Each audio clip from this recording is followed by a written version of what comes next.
السلام عليكم ورحمة الله وبركاته.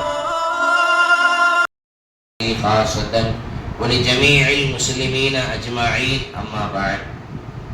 கணித்திற்குரிய தாய்மார்களே, சகோதரிகளே, அல்லாஹ் நமக்கு செய்த மிகப்பெரிய பாக்கியம், அல்லாஹ் நம்மை முஃமின்களாகவும் முஸ்லிம்களாகவும் படைத்து, அதிலேயும் குறிப்பாக கண்மணி நாயகம் முஹம்மது ரசூலுல்லாஹி ஸல்லல்லாஹு அலைஹி வஸல்லம் அவர்களின் அருள் நிறைந்த உம்மத்தில் ஒருவராக நம்மையும் தேர்வு செய்து அல்லாஹ்வை பற்றி பேசக்கூடிய இந்த உயர்வான மஜ்லிஸிலே நம்மை எல்லாம் ஒன்று சேர வைத்தான் அந்த அல்லாஹ்விற்கே எல்லா புகழும். அல்ஹம்துலில்லாஹ், அல்ஹம்துலில்லாஹ், அல்ஹம்துலில்லாஹ்.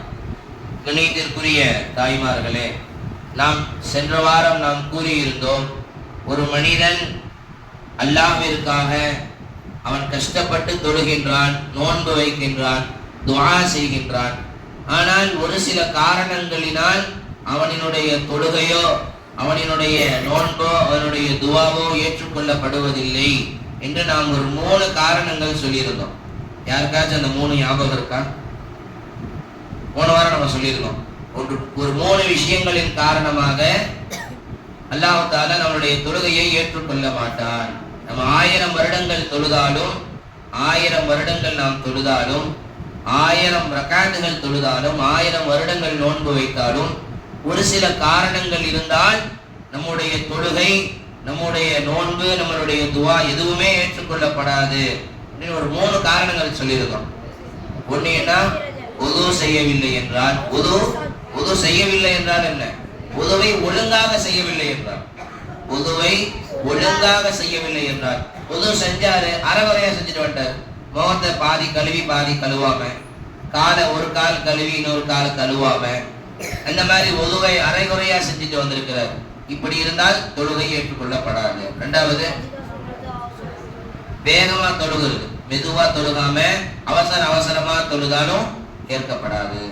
3வதா என்ன சொல்லியிருந்தோம்?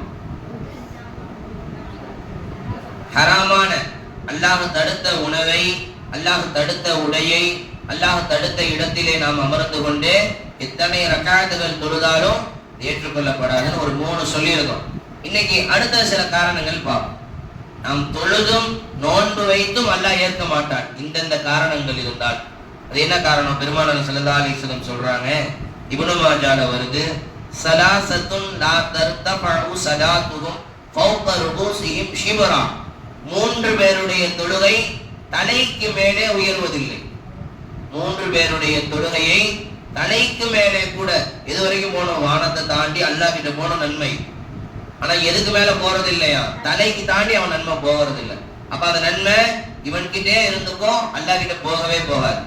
சொர்க்கத்துக்கு இவனை அழைச்சிட்டு போகாது. அந்த நன்மை இவனுக்கு சேரவே சேராது. ஒரு 3 பேரை பெருமானார் ஸல்லல்லாஹு அலைஹி வஸல்லம் சொன்னார்கள். இந்த ஹதீஸ் இப்னு மாஜாவுல வருது. பெருமானார் ஸல்லல்லாஹு அலைஹி வஸல்லம் முதலாவதாக சொன்னார்கள், ரஜுலுன் அம்மா கௌமன் வஹும் லஹு காரிஹுன். ஒரு மனிதன் ஒரு கூட்டத்திற்கு இமாமத் செய்கின்றான், தொழுக வைக்கின்றான். அந்த மக்களுக்கோ வெறுப்பான நிலையில், அந்த மக்கள் வெறுப்பாக இருக்கும், அந்த மனிதரின் மீது வெறுப்பாக இருக்கும் நிலையில் ஒரு மனிதன் தொழ வைக்கின்றார்.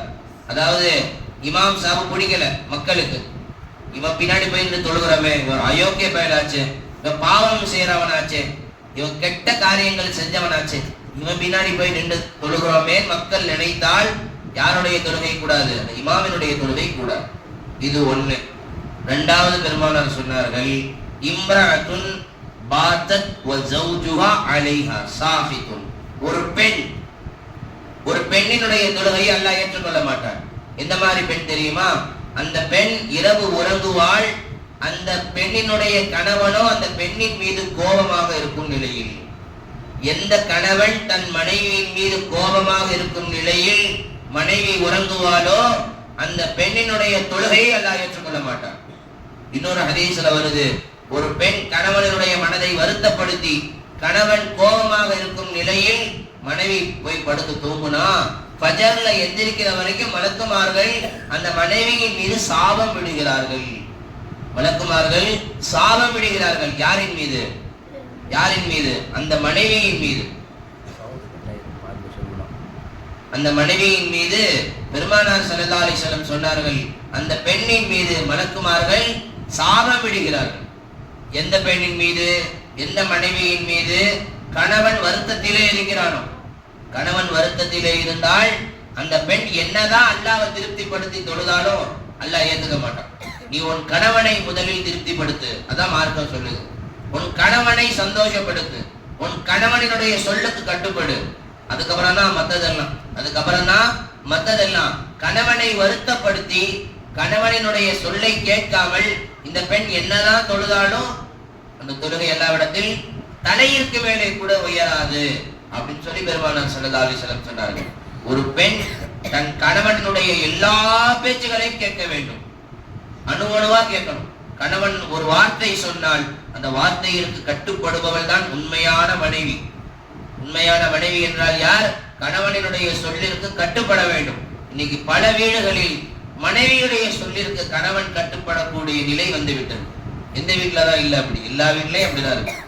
பாப்பா பேச்ச உம்மா கேட்கிற காலம் போய் உம்மா பேச்ச அம்மா பேச்சதான் பாப்பா கேட்டுக்கிட்டு இருக்காங்க.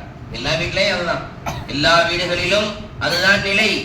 ஆனால் உண்மை மார்க்கத்தினுடைய ஷரியத்தினுடைய குடும்பமாக இருந்தால் அந்த குடும்பத்தில் கணவனினுடைய பேச்சை மனைவி கேட்க வேண்டும். கணவனினுடைய பேச்சை மனைவி கேட்க வேண்டும். ஒரு இடத்திற்கு ஒரு பெண் வெளியே செல்வதாக இருந்தால் கணவனிடத்தில் அனுமதி கேட்க வேண்டும்.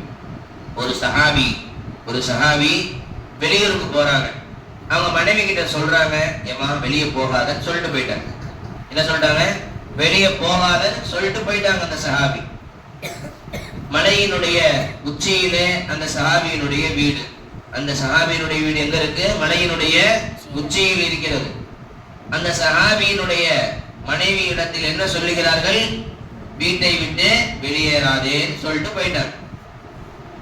ஒரு 2-3 நாள் கழிச்சு அந்த பெண்ணுக்கு செய்தி வருது, அவங்க தந்தை உடல்நிலை சரியில்லாமல் இருக்கிறார்கள். யாருடைய தந்தை? அந்த பெண்ணினுடைய தந்தை. தந்தையிற்கு உடல்நிலை சரியில்லை, பாப்பாவுக்கு உடம்பு முடியல. பிள்ளைக்கு எந்த பிள்ளையா இருந்தாலும் பார்க்கணுன்ற ஆசை இருக்குமா இருக்காதா? ஆசை இருக்குமா இருக்காதா? பாப்பாவுக்கு உடம்பு சரியில்லை, தன்னை பெற்று வளர்த்தெடுத்த தந்தையிற்கு உடம்பு முடியல, பார்க்கணுன்ற ஆசை எல்லா ஆண் பிள்ளைகளுக்கும் பெண் பிள்ளைகளுக்கும் இருக்குமா இல்லையா? அவங்களும் ஆசைப்படுறாங்க. இப்ப போலாமா போகக்கூடாதா? பாப்பாவுக்கு உடம்பு முடியல, தந்தைக்கு உடம்பு முடியல, போலாமா போகக்கூடாதா? போகலாம் தான் நாம நினைப்போம். ஆனா ஷரியத்தினுடைய சட்டம் என்ன தெரியுமா? அந்த மனைவி ரசூலா கிட்ட கடிதம் எழுதுறாங்க. யா ரசூலல்லாஹ், என் கணவர் இப்படி சொல்லிட்டு போயிருக்காங்க. என் கணவர் என்ன சொல்லிட்டு போயிருக்காங்க? வீட்டை விட்டு வெளியே போகாதன்னு சொல்லிட்டு போயிட்டாங்க. இப்ப என்னுடைய பாப்பா, என்னுடைய தந்தை உடம்பு முடியாம இருக்கிறாங்க, நான் போய் பார்க்கட்டுமா வேணாமா? ரசூலா சொன்னாங்க, உன் கணவன் சொல்லுக்கு கட்டுப்படு. ஒரே வார்த்தை தான் லெட்டர். பெருமானார் பதில் கடிதம் என்ன எழுதுகிறார்கள்? உன் கணவனுக்கு நீ கட்டுப்படு அப்படின்னு பெருமானார் சொல்லிட்டாங்க. அந்த பெண்ணும் பெருமானாருடைய சொல்லுக்கு கட்டுப்பட்டு வீட்டிலேயே இருக்கிறார்கள். கொஞ்ச நாள் ஆகுது. இப்ப செய்தி வருது, பாப்பா மரணப்படுக்கையில கிடக்குறாங்க. இன்னைக்கு போய் பார்க்கலன்னா அதுக்கப்புறம் பாப்பாவை பார்க்கவே முடியாது, செத்து போக போறாங்க. சக்கராத்துடைய நேரத்துல இருக்கிறாங்க, மரண வேலையில படுத்திருக்கிறாங்க. பாப்பா மூச்சு மட்டும்தான் உடம்புல இருக்கு. இப்ப போய் பார்க்கணுன்ற ஆசை எவ்வளவு இருக்கும் அந்த பிள்ளைக்கு. அப்பையும் ரசூல்லாட்ட கேட்கிறாங்க. ரசூல்லா சொன்னாங்க, உன் கணவனுடைய சொல்லுக்கு கட்டுப்பட்டுட்டாங்க. அப்பையும் அந்த பெண் வீட்டை விட்டு வெளியேறவில்லை. வீடு ஒன்றும் 10 கிலோமீட்டர் இல்ல, பக்கத்து ஊர் இல்ல, மலையின் அடிவாரத்தில் தந்தையின் வீடு, மலையின் உச்சியில் இவர்களின் வீடு. ஒரு கொஞ்சம் இறங்கி வந்தா போய் பார்த்தரலாம். ஆனால் கணவன் சொல்லிவிட்டார், வீட்டை விட்டு வாசலை விட்டு வெளியே கால் வைக்காதன்னு சொல்லிட்டாங்க அவன் கணவர். அந்த சொல்லுக்கு கட்டுப்பட்டு வீட்டுக்குள்ளே இருக்கிறாங்க. 3வது செய்தி வருது, பாப்பா வஃபாத் ஆயிட்டாங்க, தன்னை மரணித்து விட்டார்கள். போய் பார்க்க இதுக்கப்புறம் பார்க்கலன்னா கியாமத் நாள் வரைக்கும் பார்க்க முடியாது. கியாமத் நாள் வரைக்கும் பார்க்க முடியாது. பார்க்கணுன்ற ஆசை இருக்குமா இருக்காதா? பெத்த பொண்ணுக்கு தன்னை வார்த்தெடுத்த வளர்த்தெடுத்த தந்தையை பார்க்க வேண்டும். மரணமாகி விட்டார்கள். அந்த முகத்தை இன்றைய நாளுக்கு அப்புறம் பார்க்க முடியாது, தெரியுது நல்லா. ஆனா அப்பையும் ரசூல்லா கிட்ட கேக்குறாங்க. ரசூல்லா அப்பையும் என்ன தெரியுமா சொன்னாங்க? பரவாயில்லமா, பாப்பா வஃபாத் ஆயிட்டாங்க, போய் பார்த்துக்கோன்னு சொல்லல. உன் கணவனினுடைய சொல்லுக்கு கட்டுப்படு, உன் கணவனினுடைய சொல்லுக்கு கட்டுப்படு என்று கண்மணி நாயகம் ஸல்லல்லாஹு அலைஹி வஸல்லம் அவர்கள் சொன்னார்கள். அந்த பெண் என்ன பண்ணாங்க? ரசூலுல்லாஹ்வினுடைய சொல்லுக்கு கட்டுப்பட்டு, கணவனினுடைய பேச்சுக்கு கட்டுப்பட்டு வீட்டை விட்டு வெளியேறாமல் வீட்டிற்குள்ளேயே இருக்கிறார்கள். அல்லாஹ் அக்பர். எப்படி எந்த மாதிரி அல்லாஹ் ரசூல் கட்டுப்பட்ட பெண்ணா இருந்திருப்பாங்க அவங்க. இந்த மாதிரி அந்த பெண்ணை வளர்த்து எடுத்தது யார்? யாரு? இந்த பெண்ணை கணவனுடைய சொல்லுக்கு, கணவனுடைய பேச்சை கேட்க வேண்டும் என்கிற அறிவை கொடுத்து, என்பதை சொல்லி கொடுத்து யார் வளர்த்திருப்பான்? தந்தை தான். எல்லா வீட்லயும் சில வீடுகள்ல என்ன பண்ணிடுறாங்க, இன்னைக்கு உன் வீட்டுக்கார பிரச்சனை நீ கேட்கணும்ன்ற அவசியம் இல்லைன்னு சொல்லியே அனுப்பிடுறாங்க. அதனால அந்த பெண் போய் 2 நாள்லயே திரும்ப வந்துடுது வீட்டுக்கு. நீ தான் தான் பேச்சை கேட்கக்கூடாதுன்னு சொன்னீங்க, என்னம்மா சொன்னாரு? காலை 7 மணிக்கு டீ போட்டு கேட்கறாங்கட்டா. காலையில நம்ம வீட்டுல நான் என்னைக்காச்சும் அடிப்படைக்கு போயிருக்கேனா, காலா ஒரு 9 மணிக்கு கேட்டாராச்சும் பரவாயில்ல, 7 மணிக்கு நான் எழுப்பி டீ போட்டு கொடு, காபி போட்டு கொடுன்னு கேட்கறாங்கட்டா. நீங்க தானே பேச்சை கேட்கக்கூடாதுன்னு சொன்னீங்க, அதான் வந்துட்டேன்னு வந்து நிக்குது அந்த பெண். நீங்க எத்தனையோ குடும்பங்களில் இதுதான் நிலை. கணவன் தந்தையை என்ன சொல்லி அனுப்பிடுறாங்க, நீ பேச்செல்லாம் கேட்க வேணாம், மாமியார் பேச்சை கேட்க வேணாம், மாமனார் பேச்சை கேட்க வேணாம், உன் வீட்டுக்கார பேச்சை கேட்க வேணாம், ஓவரா பேசுற கிளம்பி வந்துரு அப்படின்னு சொல்லி அனுப்புறாங்க. அந்த பிள்ளையும் கிளம்பி வந்துடுது. அந்த பெண் கிளம்பி வந்து விடுகிறார். பல குடும்பங்கள் சீரழிந்து கிடப்பதற்கு காரணம் அந்த பெண்ணினுடைய தாயும் தந்தையும் தான். அப்ப இந்த பெண்ணை இப்படி உருப்படியா வளர்த்தது யாரு? இவ்வளவு சிறப்பா வளர்த்தது யாரு? தந்தை. தந்தையருக்கு அல்ல என்ன தெரியுமா கூலி கொடுத்தான்? தந்தையருக்கு என்ன தெரியுமா அல்ல கூலி கொடுத்தான்? பெருமானார் ஸல்லல்லாஹு அலைஹி வஸல்லம் அந்த தந்தையினுடைய ஜனாசா தொழுகையில் சென்று கலந்து கொள்கிறார்கள். பெருமானார் தொழுக வைக்கிறார்கள். அந்த பெண் கணவனுடைய சொல்லுக்கு கட்டுப்படுமாறு வளர்த்தது இந்த வாப்பா தானே. பெருமானார் என்ன மரியாதை கொடுக்குறாங்க, பெருமானார் போய் தொலை வைக்கிறாங்க. பெருமானாருடைய துவா கிடைத்து விட்டது. யாருக்கு? இப்படி ஒரு பெண்ணை வளர்த்த தந்தையில். தந்தைக்கே இவ்வளவு சிறப்புனா அந்த அமலை செய்த அந்த பெண்ணுக்கு அல்லாஹ்விடத்தில் எவ்வளவு கூலி இருக்கும். என்னங்க கிடைச்சிச்சு அந்த தந்தையிற்கு? ரசூலுல்லாஹ்வுடைய துவா கிடைத்தது. பெருமானார் வாயை திறந்து துவா செய்கிறார்கள், யா அல்லாஹ் இந்த மனிதரை மன்னிப்பாயாக. எந்த மனிதரை? எந்த மனிதர், எந்த தந்தை தன் பிள்ளையை கணவன் சொல்லுக்கு கட்டுப்படும்படி வளர்த்தாரோ, கணவர் பேச்ச, வீட்டுக்காரர் பேச்ச கட்டுப்படுற மாதிரி எந்த தந்தை வளர்த்தாரோ அந்த மனிதரை நீ மன்னிப்பாயாக அப்படின்னு பெருமானார் துவா செஞ்சாங்க. அப்படின்னு பெருமாள் அந்த பெண் வந்திருந்தாலும் இந்த துவா கிடைச்சிருக்குமா?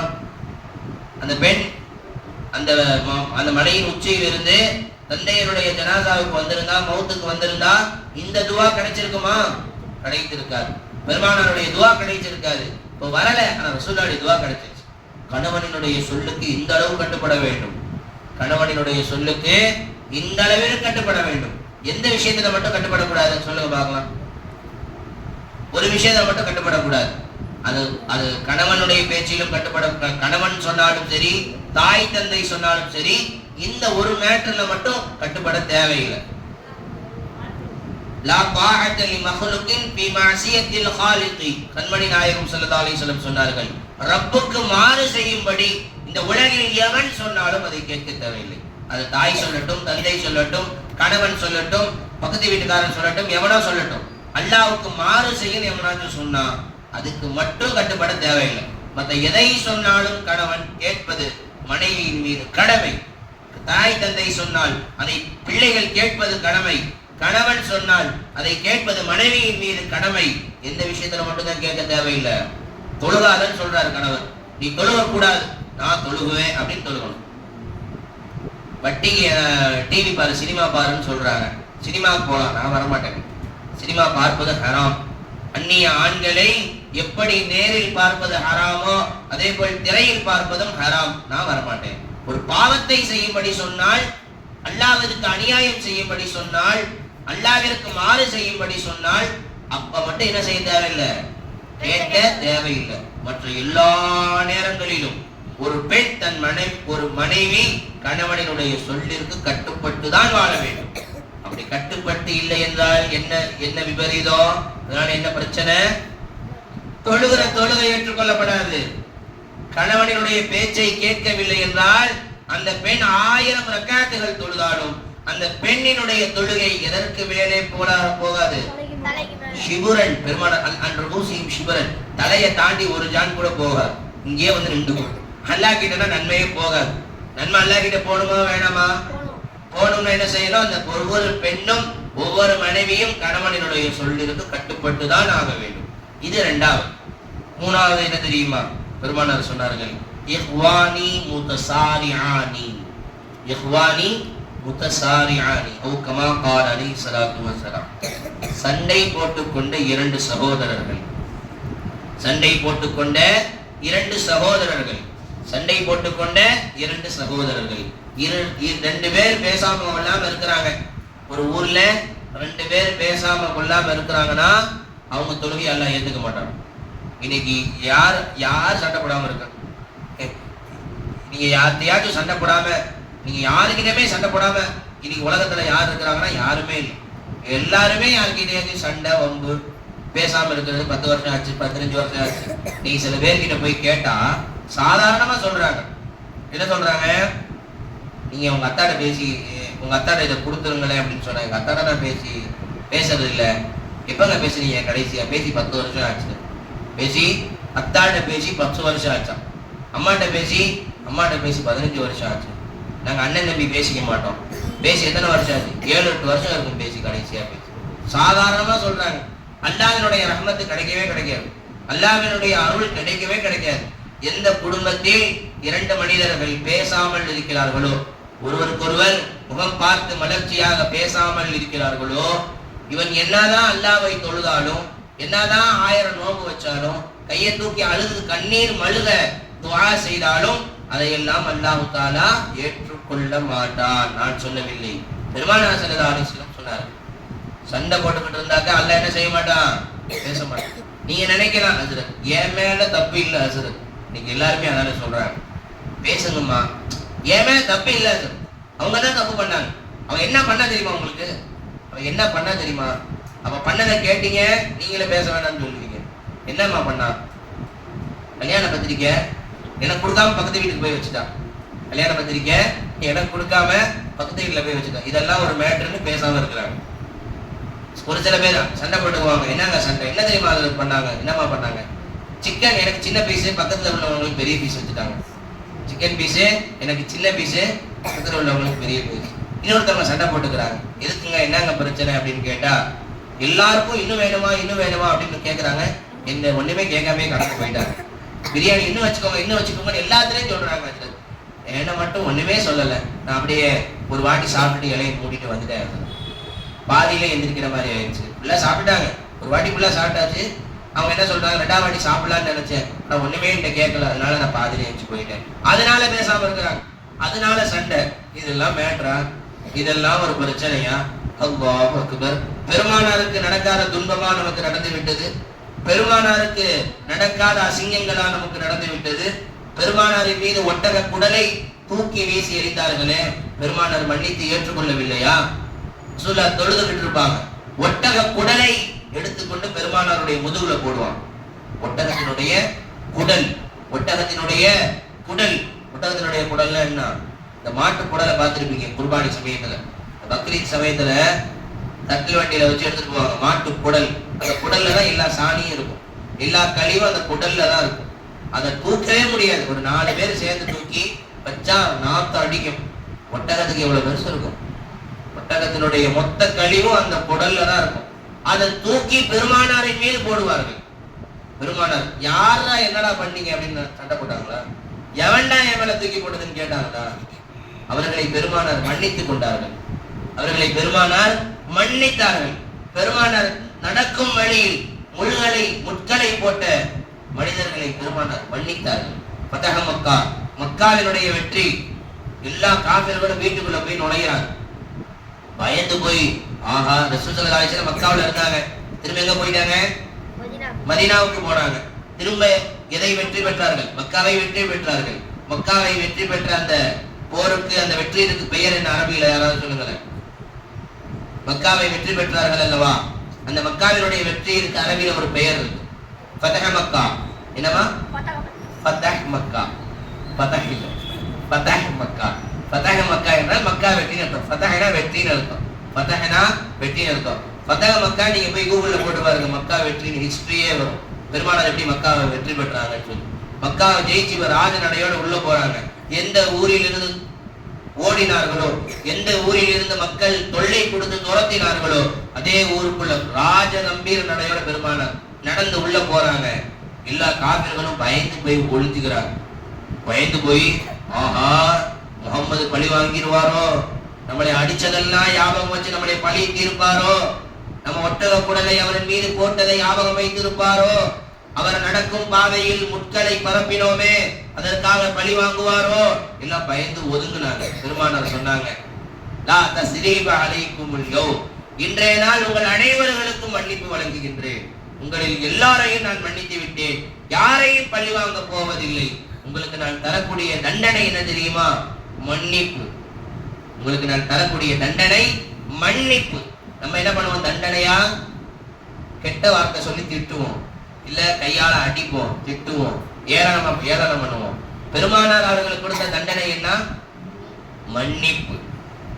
நாம் ஒருவன் நம்மை அடித்தால், ஒருவன் நம்மை திட்டினால், ஒருவன் நம்மிடத்தில் கண்ணிய குறைவாக நடந்து கொண்டால் பதிலுக்கு நம்ம என்ன செய்யணும்? மன்னிப்பையே தண்டனையாக கொடுக்க வேண்டும். நீங்க மன்னிச்சு பாருங்க, அதுக்கப்புறம் அவங்க மாறிடுவாங்க. உதாரணமா அவங்க பொண்ணு கல்யாணத்துக்கு உங்களுக்கு பத்திரிகை வைக்காம உங்களுக்கு கடைசியா வந்து பத்திரிகை வைக்கிறாங்க. உங்களுக்கு கடைசியா வந்து பத்திரிகை வைக்கிறாங்க. நீங்க உங்க பொண்ணு கல்யாணத்துக்கு போய் கடைசியா வைக்க கூடாது. கடைசியா தான் எனக்கு வச்சா நானும் கடைசியாவே பத்திரிகை வைக்கிறேன். அவ என்ன கடைசியா தானே பத்திரிகை வச்சா நானும் கடைசியாவே பத்திரிகை வைப்போம் அப்படின்னு நீங்க பண்ணாம முதல் பத்திரிகை தூக்கிட்டு போய் அவங்களுக்கு வைங்க. அவங்க என்ன நினைப்பாங்க? எப்படி இருக்கும்? ஷேமா இருக்கும், வெக்கமா இருக்கும். இவங்களுக்கு போய் நம்ம பாரு, இவங்க பொண்ணு கல்யாணத்துக்கு முதல் பத்திரிகை தூக்கி நம்மளுக்கு வச்சுட்டாங்க, நாம நம்ம பொண்ணு கல்யாணத்தினுடைய பத்திரிகையை கடைசியா போய் வச்சுட்டோமே, தப்பு பண்ணிட்டோமே, இவங்கள்ட்டயே அப்படி தப்பா நடந்துக்கிட்டோம் அப்படின்னு வெக்கப்படுவாங்க, ஷேமா ஃபீல் பண்ணுவாங்க. அதுக்கப்புறம் அந்த தப்பா அவங்க திரும்ப பண்ணவே மாட்டாங்க. ஒருத்தவங்க உங்கள்கிட்ட கொண்டுமே கொடுக்காம போயிட்டாங்க, நீங்க ஏதாச்சும் ஒன்று வாங்கினீங்கன்னா முதல் ஆளை அவங்களுக்கு கொடுங்க. என்னடா அன்னைக்கு நான் ஒண்ணுமே கொடுக்கல இவங்களுக்கு, ஆனா இவங்க நம்மளை இப்படி கண்ணியப்படுத்துறாங்களே, இவங்கள்ட்டே அப்படி தப்பா நடந்துக்கிட்டோம் அப்படின்னு அவங்களே துப்பிக்குவாங்க. நீங்க ஒருத்தவங்களை அடிச்சீங்கன்னா திரும்ப ஒருத்தவங்களை திட்டுறாங்கன்னா பதிலுக்கு நீங்களும் திட்டினால்தான் அவர்கள் திருந்துவார்கள் அப்படின்றது கிடையாது. ஒருத்தவங்க திட்டுறாங்க, பதிலுக்கு நானும் திட்டுறேன், அந்த எதிரில் இருக்கிறவங்க திருந்துவாங்களா? சண்டை பெருசாகுமா? சண்டை பெருசாகும். ரெண்டு அண்ணன் தம்பிங்க அடிச்சுக்கிறாங்க, இவன் அவன் அடிக்கிறான், இவன் அவன் அடிக்கிறான், அவன் இவன் அடிக்க, இவன் அவன் அடிக்க, ரெண்டு பேரும் மாத்தி மாத்தி அடிச்சுக்கிறாங்க. சண்டை முடியுமா? முடியாது. அம்மாவும் அத்தா வந்து செவல்லையே 4 விட்டாதான் சண்டை முடியும். இல்ல சண்டை முடியாது. இல்ல சரி பரவாயில்ல, தம்பி தானே அடிச்சுக்க, பொழைச்சு போன விட்டான், சண்டை ஆயிரும், அப்படியே ஆஃப் ஆயிரும். மன்னிப்பும் விட்டு கொடுப்பதும் தான் ஒரு சண்டையை முடிவுக்கு கொண்டு வரும். பெருமானார் வருவதற்கு முன்னால் அரபு மக்கள் சின்ன சின்ன விஷயத்துக்கெல்லாம் அடிச்சுக்குவாங்க. எது தெரியுமா அடிச்சுக்குவாங்க?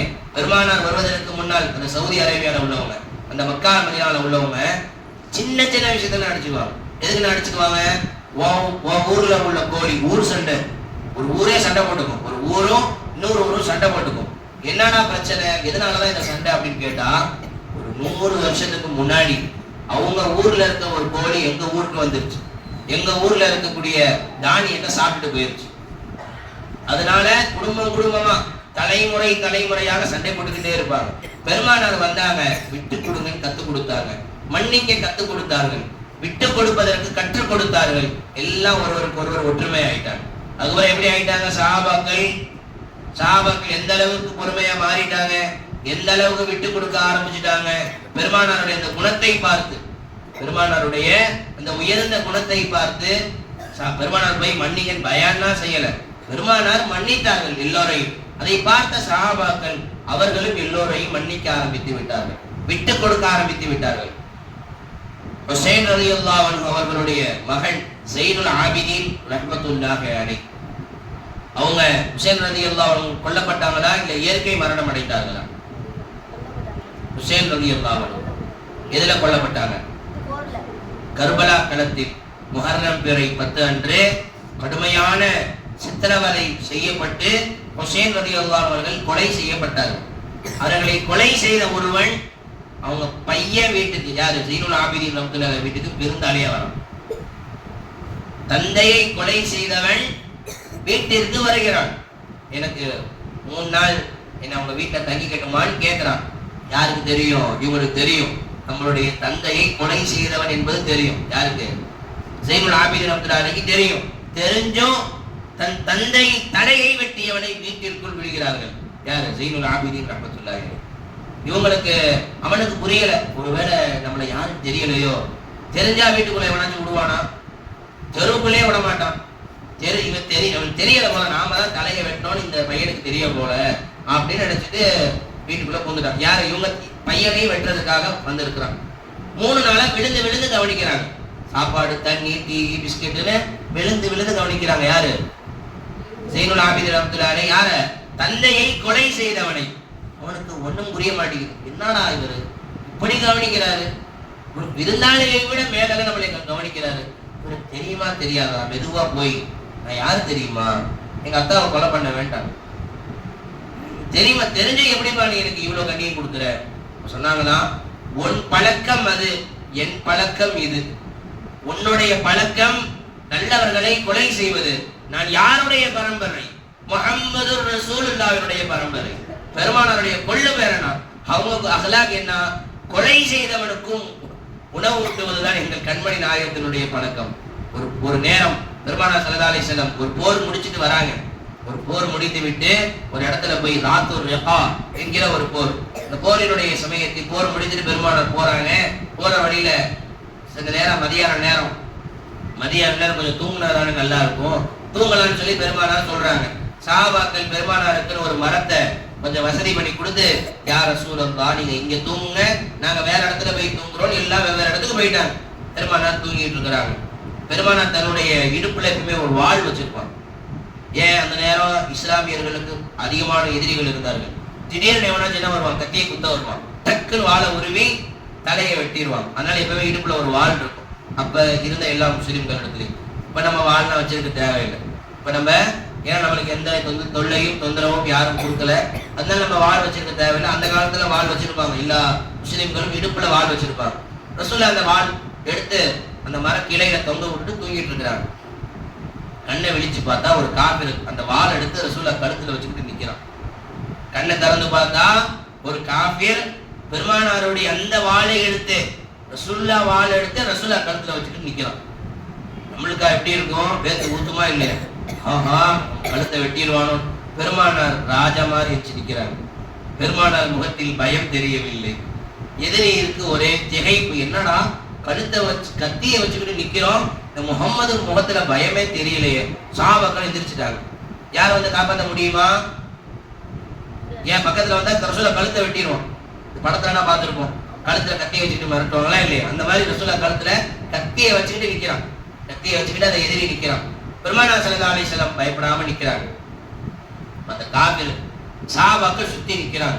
யாரும் பக்கத்துல வர முடியல. ரசூலுல்லாஹ்வுடைய கழுத்துல ஒரு சின்ன கீறல் கூட விழுந்து விடக்கூடாது என்று சஹாபாக்கள் அப்படியே நிக்கிறாங்க. ஆஹா, என்னோட கழுத்துல கத்தியை வச்சுட்டானே அப்படின்னு. அப்ப அந்த எதிரி கேட்டானா, மை யம்னஉக மின்னி, இப்ப யாரு உங்களை காப்பாற்ற முடியும்? இப்ப உங்களைய யாரு காப்பாற்ற முடியும்? உங்களை யார் காப்பாற்ற முடியும்? அந்த எதிரி கேட்கிறான். பெருமானாருடைய நாவிலிருந்து வந்த பதில் என்ன? அல்லாஹ். நான் சொல்ற மாதிரி சொல்லல.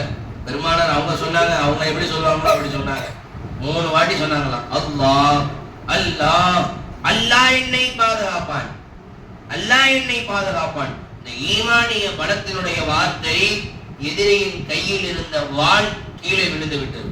அந்த சவுண்டை கேட்டு பெருமானாருடைய அந்த வார்த்தையிற்கே பயந்து வாளை கீழே போட்டான். ரசூலுல்லாஹ் வாள் எடுத்துட்டாங்க. ரசூலுல்லாஹ் வாள் எடுத்து இவங்களுக்கு கத்தி வச்சுட்டாங்க. ரசூலுல்லாஹ் எப்படி இருந்திருக்கும்? பெருமானார் வாள் எடுத்து விட்டார்கள். சஹாபாக்கள், யார் ரசூலுல்லாஹ் நீங்க ஊன்னு சொல்லுங்க, கழுத்தை வெட்டிடுறோம். உங்க கழுத்திலே வாளை வச்சுதான் கொஞ்சம் விட்டுருந்தா உங்க கழுத்தை வெட்டியிருப்பான் போலயே. நீங்க தலையை காட்டுங்கள், கண்ணை செய்யுங்கள், உன் கழுத்தை வெட்டி விடுகிறோம். சஹாபாக்கள் ரசூலுல்லாஹ் சொன்னாங்களா, அவனை விட்டுருங்க, நீ போப்பா, எங்க இருந்து வந்து அங்கேயே போப்பா. நம்மளுக்கு விட மனசு வருமா? நம்ம வீட்டுல ஒருத்தன் திருடிட்டான் அப்படின்னு சொன்னா வச்சு அவனை அடிப்போம், வச்சு அவனை கட்டி போட்டு அடிப்போம். திருடலாம், கொலை செய்ய வந்தா என்னென்ன பண்ணுவோம்? பெருமானார் மன்னித்து அனுப்பினார்கள். பெருமானார் தன்னை கொலை செய்ய வந்தவனை மன்னிப்பதுதான் பெருமானாரின் குணம். அந்த குணம் தானே அவங்க பேரப்பிள்ளைகிட்டே இருக்கும். ஹுசைன் ரலியல்லாஹுடைய பையன் யாரு? பெருமானாருடைய கொள்ளு பேரன், பெருமானாருடைய பேரப்பிள்ளை, பெருமானாருடைய அகலாக் தானே அவங்கள்ட்ட இருக்கும். நம்மள்ட்ட என்ன அகலாக் இருக்கு? ஷைத்தானோட அகலாக் தான் இருக்கு. ஷைத்தானுடைய குணம் என்ன? பள்ளிக்கு பள்ளி வாங்குறது. ஆதம் அலைஹிஸ்ஸலாம் தானே ஷைத்தானா போனதுக்கு காரணம் யாரு? ஒரு காரணம். என்ன காரணம்? ஆதம் அலைஹிஸ்ஸலாத்துக்கு சஜிதா செய்ய சொன்னான் அல்லாஹ். ஆதம் அலைஹிஸ்ஸலாத்துக்கு சஜிதா செய்ய சொன்னான் அல்லாஹ். அவன் என்ன செய்யல? சஜிதா செய்யல. அல்லாஹ் என்ன பண்ணான்? நான் படைத்த ஒரு நபி சஜிதா செய்ய சொல்றேன், பண்ண மாட்டேன்றியா? போடா, நீ தேவையில்லை, இந்த சொர்க்கத்தை விட்டு போன்னு சொல்லி அல்லாஹ் விரட்டிட்டான். அல்லாஹ் தான் கோவப்பட்டான். யாருனால கோவப்பட்டான்? ஆதம் அலைஹிஸ்ஸலாம் அவர்களுக்காக நல்லா கோவப்பட்டான். ஆதம் அலைஹிஸ்ஸலாம்காக நல்லா கோவப்பட்டான்.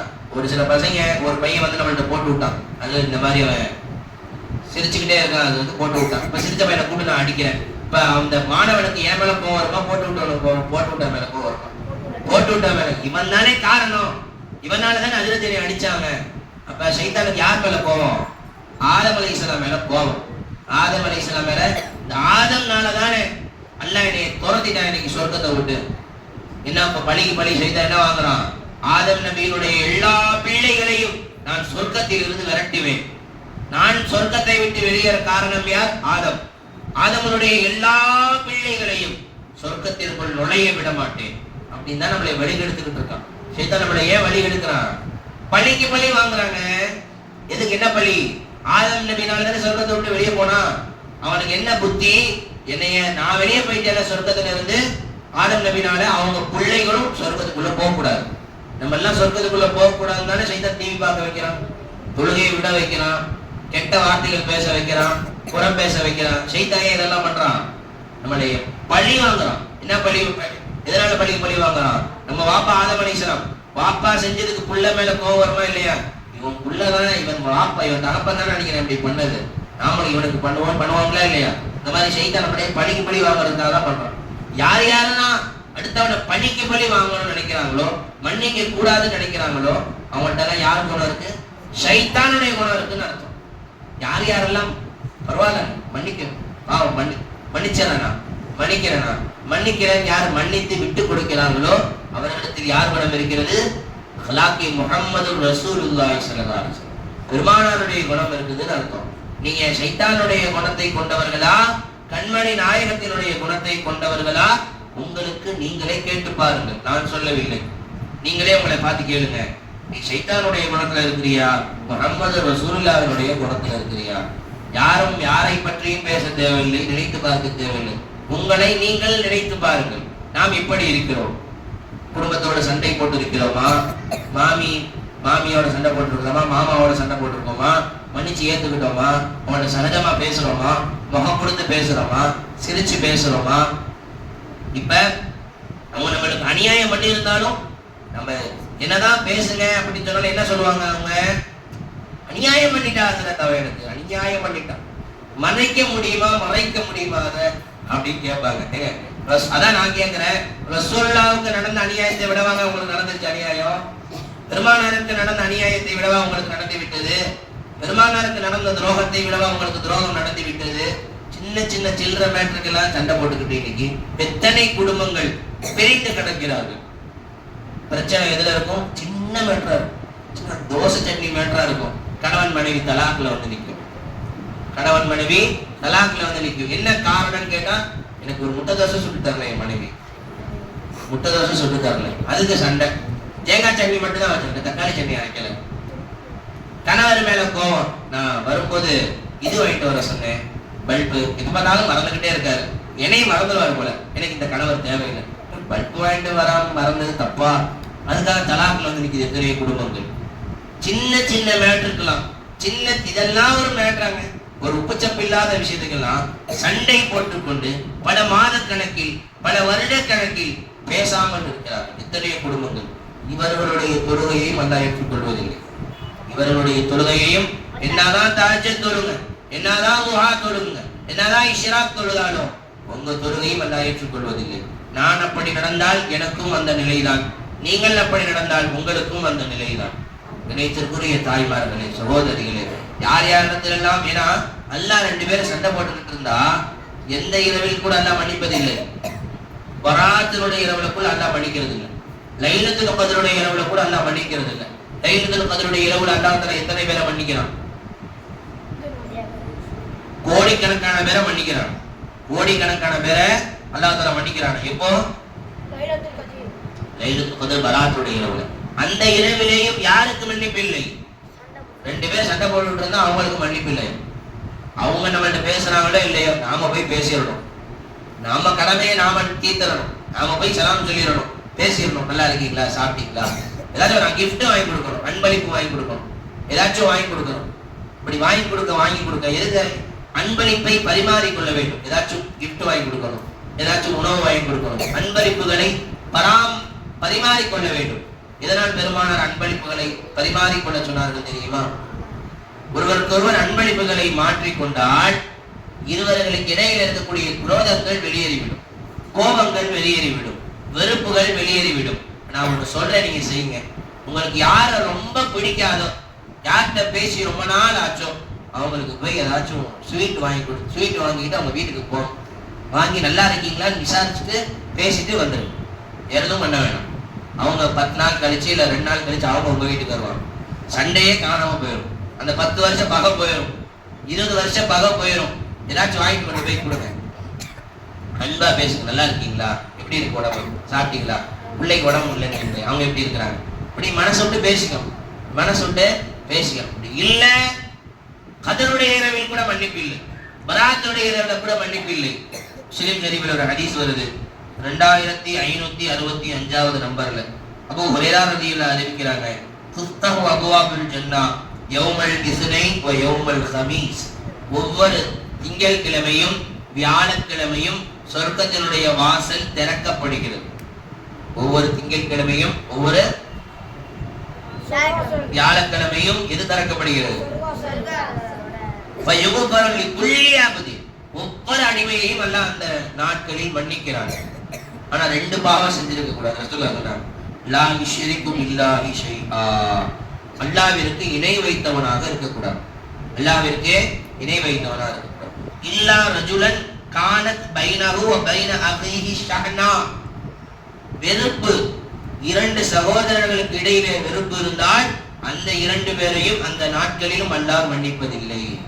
2 பேருக்கு இடையில வெறுப்பு இருந்தால், குரோதம் இருந்தால், மனக்கசப்பு இருந்தால் அந்த இரவிலும் அல்லாஹ் தஆலா என்ன செய்வதில்லை? அல்லாஹ் தஆலா மன்னிப்பதில்லை. அல்லாஹ் தஆலா அந்த இரவிலும் அல்லாஹ் தஆலா மன்னிப்பதில்லை. யாரை? இல்ல இணை வைத்தவனாக இருக்கக்கூடாது, சண்டை யாட்டையும் போட்டிருக்க கூடாது. இப்படி இருந்தா நீங்க மன்னிப்பு கேட்காமலேயே வாரம் வியாழக்கிழமையும் திங்கக்கிழமையும் அல்லாஹ் உன்னை மன்னிக்கிறான். வாரம் வியாழக்கிழமையும் திங்கக்கிழமையும் சொர்க்கத்தினுடைய வாசல் திறக்கப்பட்டு அல்லாஹ் உங்கள் பாவங்களை மன்னிக்கின்றான். கணித்திற்குரிய தாய்மார்களே, இதை ஞாபகம் வச்சுக்கோங்க. ஒரு 6 விஷயம் சொல்லியிருக்கும். போன வாரம் 3, இந்த வாரம் 3. இந்த 6ம் உங்கள் வாழ்க்கையிலிருந்து நீங்கினால் மட்டுமே உங்கள் தொழுகை, உங்கள் நோன்பு, உங்களினுடைய துஆ, உங்களினுடைய எல்லா வணக்கங்களும் ஏற்றுக்கொள்ளப்படும். பெருமானார் ஸல்லல்லாஹு அலைஹி வஸல்லம் எந்த அளவுக்கு தெரியுமா சொன்னாங்க?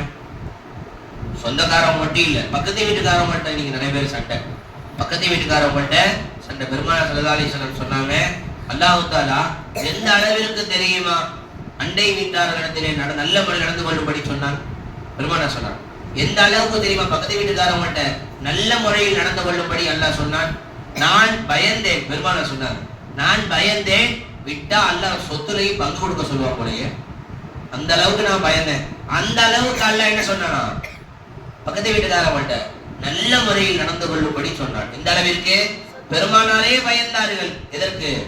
விட்டா அல்லாஹ் சொத்துலையும் பங்கு கொடுக்க சொல்லுவாங்க போலயே, இவ்வளவு கண்ணியப்படுத்த சொன்னா பக்கத்து வீட்டுக்காரவங்கள. அந்த அளவிற்கு பெருமானார் யோசிக்கும் அளவிற்கு பக்கத்து வீட்டுக்காரவங்கள்ட்ட நல்ல முறையில் நடந்து கொள்ளும்படி பெருமானார் சொன்னாங்க.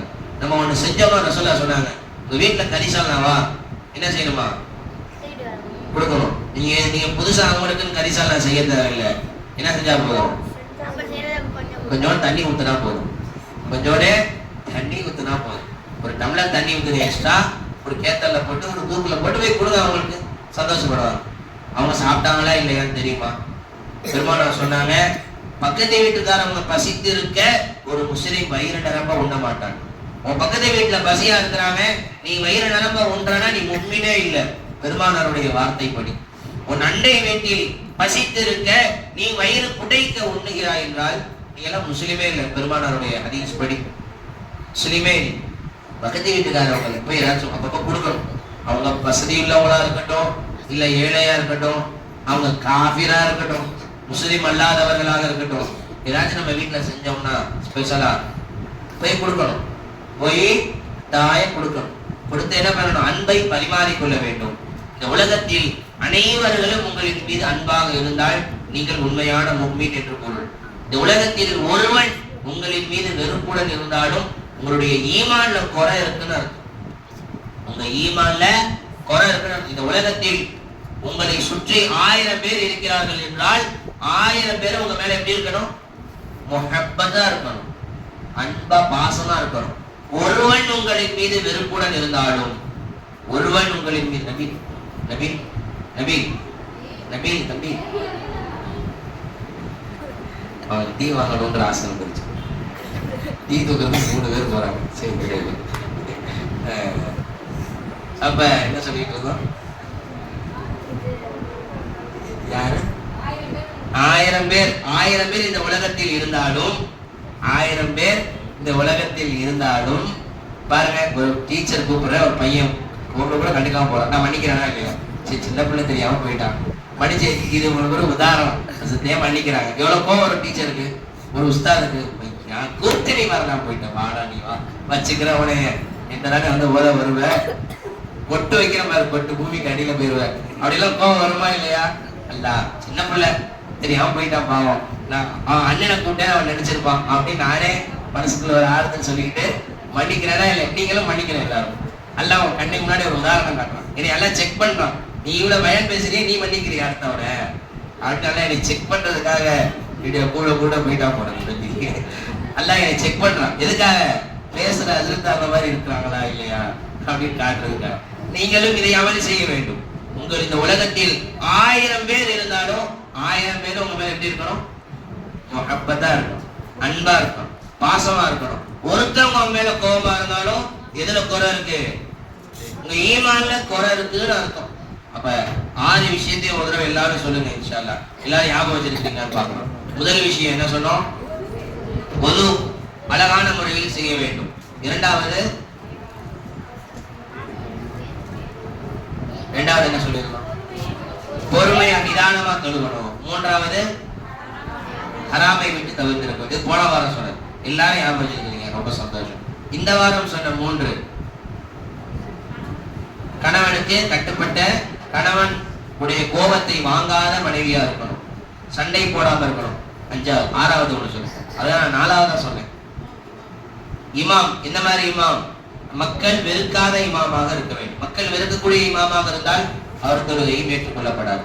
அல்லாஹ் தஆலா அல்லாஹ் எப்படி தொழுதால் நம் தொழுகையை ஏற்றுக்கொள்வானோ, எப்படி நாம் நோன்பு வைத்தால் நம்மளுடைய நோன்புகளை எல்லாம் ஏற்றுக்கொள்வானோ, எந்த குறையும் இல்லாமல் நம்மளுடைய வணக்கங்களை அல்லாஹ் தஆலா பாதுகாப்பானாக. நாம் தொழுகக்கூடிய தொழுகைகளையும், நாம் வைக்கக்கூடிய நோன்புகளையும், நாம் செய்யக்கூடிய துஆக்களையும் அல்லாஹ் தஆலா பரிபூரணமாக ஏற்றுக்கொள்வானாக.